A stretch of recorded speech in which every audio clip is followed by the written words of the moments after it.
बिस्मिल्लाहिर्रहमानिर्रहीम। अल्लाह के रसूल हज़रत मोहम्मद सल्लल्लाहु अलैहि वसल्लम की एक हदीस है जो दिल को हिला देती है। उन्होंने फरमाया, कुछ लोग रोज़ा रखते हैं लेकिन उन्हें उनके रोज़े से सिर्फ भूख और प्यास मिलती है, और कुछ लोग रात में नमाज के लिए खड़े होते हैं लेकिन उन्हें सिर्फ थकान मिलती है।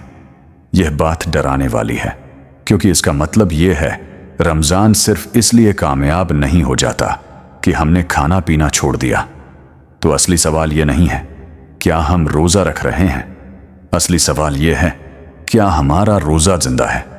आज मैं आपको गलतियों की लंबी सूची नहीं देना चाहता, मैं आपको एक सफ़र पर ले जाना चाहता हूँ, रमज़ान के अंदर का सफ़र। ज़रा आंखें बंद कीजिए और कल्पना कीजिए, शहर खामोश है, फज्र से पहले का वक्त है, लाइटें बंद हैं, लोग सो रहे हैं, लेकिन एक घर में एक रोशनी जलती है। एक मोमिन सहरी के लिए उठता है, कोई देखने वाला नहीं, कोई कैमरा नहीं, कोई दर्शक नहीं, सिर्फ वह और अल्लाह। रमज़ान यहीं से शुरू होता है, वही खामोश नीयत असली शुरुआत है। रमज़ान आपका वज़न कम करने नहीं आया, यह आपका घमंड कम करने आया है। अगर आपका पेट छोटा हो गया लेकिन आपका गुस्सा वही का वही है, अगर आपकी थाली हल्की हो गई लेकिन आपका अहंकार भारी है, तो कुछ ना कुछ कमी रह गई। रोज़ा सिर्फ खाना छोड़ना नहीं है, रोज़ा है उसे छोड़ना जो आपको काबू में रखता है। हर बात पर तुरंत प्रतिक्रिया देना छोड़ना, बेवजह मोबाइल चलाना छोड़ना, आलस का आराम छोड़ना।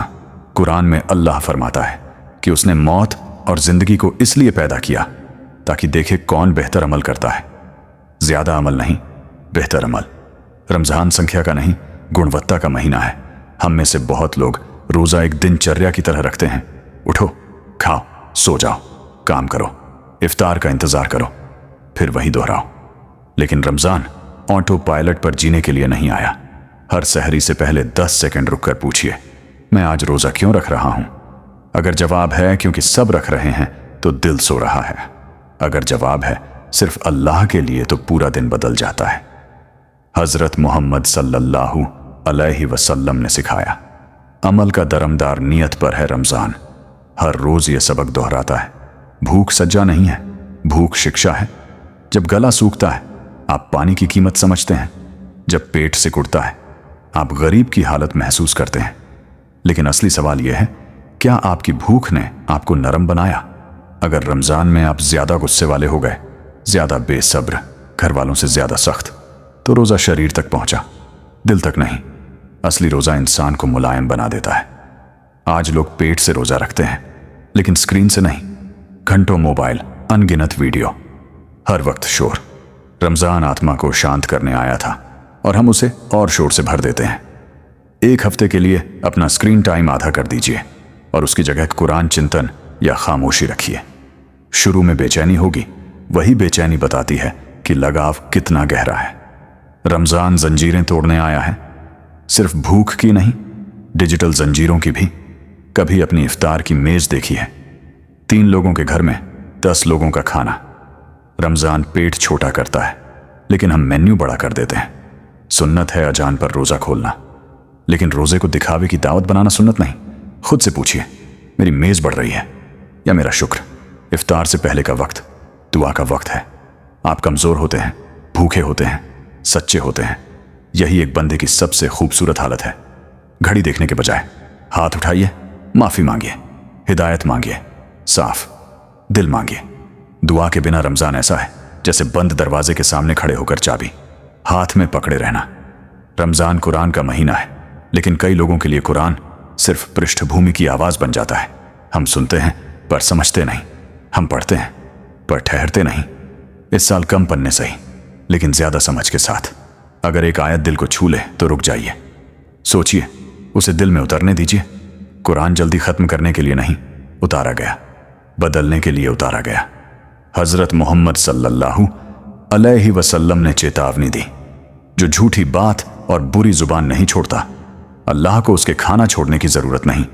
गईबत, ताना, मजाक उड़ाना, शिकायत, एक वाक्य सालों की इबादत जला सकता है। अगर आप भलाई नहीं कर सकते तो खामोशी भी इबादत बन सकती है। आप हर रात नमाज पढ़ें, हर दिन कुरान पढ़ें, लेकिन अगर आपका पड़ोसी भूखा सो रहा है और आप बेपरवाह हैं तो कहानी अधूरी है। रमज़ान में हज़रत मोहम्मद सल्लल्लाहु अलैहि वसल्लम सबसे ज़्यादा उदार होते थे। खाना दीजिए, पैसा दीजिए, वक्त दीजिए, माफ़ी दीजिए। कभी कभी दिल का सबसे भारी बोझ भूख नहीं होता, वह होता है मनमुटाव। रमज़ान सबसे अच्छा वक्त है फ़ोन उठाकर कहने का, आइए जो हमारे बीच है उसे ख़त्म कर देते हैं। यह एक वाक्य शायद अतिरिक्त रकत से ज़्यादा भारी हो। अक्सर हम रमज़ान की शुरुआत मजबूत करते हैं और अंत कमज़ोर, लेकिन इस्लाम में अंत बहुत मायने रखता है। आखिरी 10 रातों में लैलतुल क़द्र है, एक रात 1000 महीनों से बेहतर। हर विषम रात को ऐसे मानिए जैसे वही हो। सोचिए, ईद की सुबह लोग खुश हैं, बच्चे हंस रहे हैं, लेकिन आप खुद से पूछते हैं, क्या मैं 30 दिन पहले जैसा ही हूं? क्या मेरा गुस्सा हल्का हुआ? क्या मेरी नज़र साफ हुई? क्या मेरा दिल नरम हुआ? क्या मेरी नमाज मजबूत हुई? अगर हां थोड़ा सा भी, तो आपका रमज़ान जिंदा था। रमज़ान मेहमान नहीं, शिक्षक है। अगर शिक्षक चला गया और सबक रह गया तो आप सफल हुए। अगर आदतें वापस आ गईं तो रमज़ान कैलेंडर से गुजरा। दिल से नहीं, इस साल सिर्फ भूखे मत रहिए, होश में रहिए, ईमानदारी में रहिए, विनम्रता में रहिए। या अल्लाह हमें रमज़ान तक पहुंचा और रमज़ान को हमारे दिल तक पहुंचा दे और उसे हमें बदले बिना जाने न दे। आमीन।